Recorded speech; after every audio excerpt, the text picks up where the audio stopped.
And we're back to IGN's E3 live show, streaming at you on e3.ign.com. In our next game, the adventures of Alex Mercer continue, but it may be a little different than you expected. Damon is now on hand to see Prototype 2. Thanks, Naomi. Prototype 2 is being designed as a game to play when you've had a really bad day.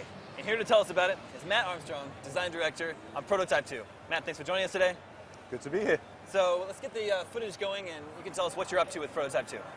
Sure. So the most obvious new thing in the game is that we have a brand new protagonist this time around in the form of Sergeant James Heller. And he's somebody who was effectively a victim of Alex Mercer in the first game. He's somebody who's watched his home city of New York be absolutely ravaged and decimated by the virus, and he's also lost his wife and child to it. So he's now got a bit of a burning determination to take Alex Mercer down. And what we're seeing here is some footage from our vertical slice, which will show off some brand new powers and abilities. The first thing that we're going to see here is something that we call the biobomb, which allows Heller, who's currently in disguise as a Blackwatch soldier, to turn somebody into a living, walking, viral time bomb. So what we're going to do here is sneak up behind the guy with the red marker on his head, and then we'll grab him, poke him in the back of the neck, and then see what happens next. I like this bit a lot. This is really good.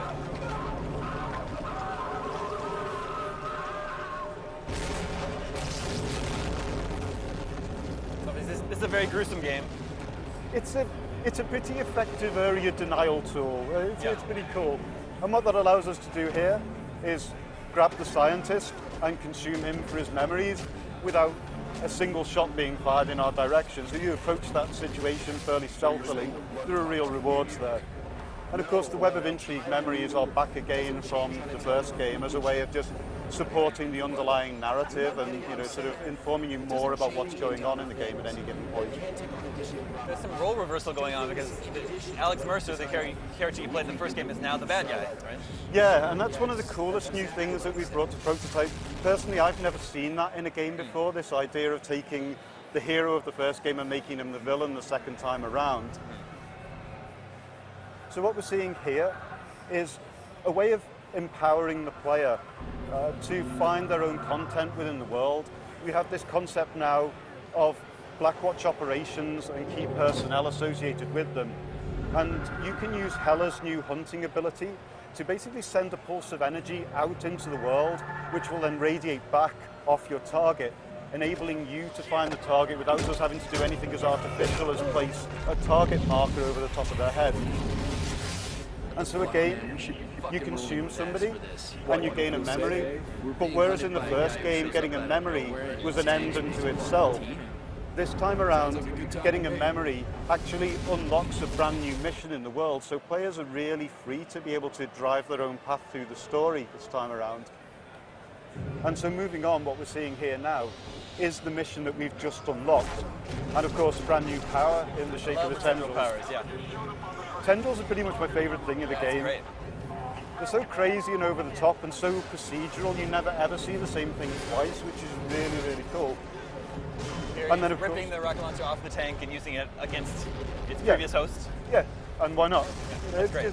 It just fits into our IP perfectly. Are we going to see footage of the tendril kills? How you can pull people apart with your tendrils? Yeah, for example, just like so. That's wonderful. And then you'll also see that a little bit more in the next section that we jump into, which is one of our underground lairs. And you have a new system for giving missions to the player, right? They hack into, is it BlackNet? Yes, BlackNet. Okay. And BlackNet is kind of the secure encrypted communications network that Blackwatch use to communicate with their troops out in the field. But it also contains information about all of their ongoing operations in the green, yellow and red zones and the key personnel associated with them. And it's by hacking into that that you end up sort of identifying the targets that you're going to hunt down in the open world. And what we just saw very briefly there was also the fact that by completing that mission and shutting down that operation, the player gained a mutation, which is very much like a perk.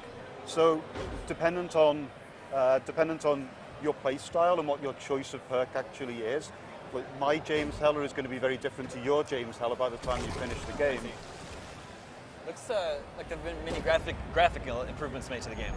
Yeah, we've improved graphics in two ways, one of which is by creating a brand new rendering engine, and also we have a brand new art director for Prototype 2 who's done an absolutely stunning job to this point. We're really proud of the way that the graphics are going this time around, and we feel like we're knocking it out of the park.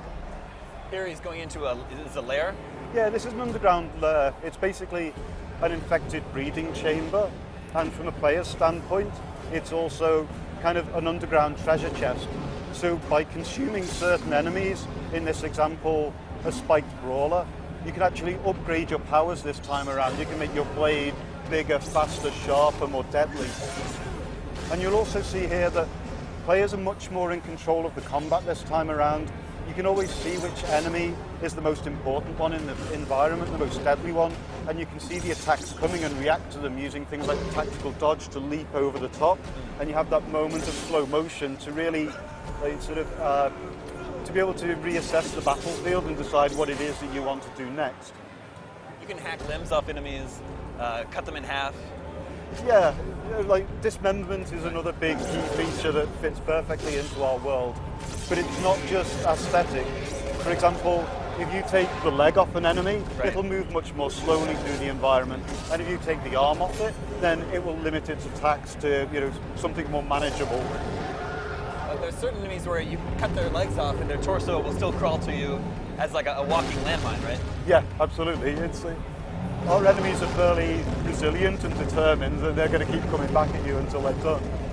And what you're now seeing is our juggernauts, which are two of our brand new enemies. And these guys, you really don't want to get too close to. So the best way to deal with them is to stand back and really use the tendrils to deal with them, keep them at arm's length. Or just rip their arms off is even simpler. Yeah, that works too. Now, a lot of our readers have been asking us, is there going to be any multiplayer in Prototype 2?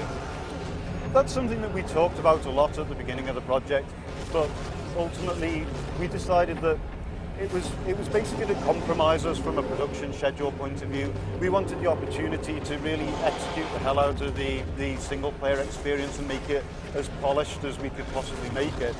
And multiplayer was basically going to prevent us from doing so. So while multiplayer is interesting to us in the long term, it's not something that we're including with Prototype 2.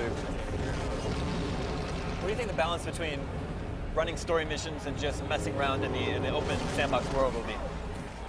I think it very much depends on the individual player. It's not something that's really prescribed. But what we have tried to do is make sure that all of the various upgrades that you get throughout the game are kind of spread throughout the open world content as a way of enticing the player to want to explore the open world, to try and find things like lures and a bunch of the other open world content that we've actually got in there. This is a new, larger enemy you have in the game, yeah? Yeah, it's fairly big. Do you have a name for this Not guy the yet? prettiest. We're calling him Tiny for the time Tiny, being. that's pretty good, yeah. That's really good. Me being English, I like to think I bring a sense of irony to the team. I appreciate that. But yeah, not a subtle enemy.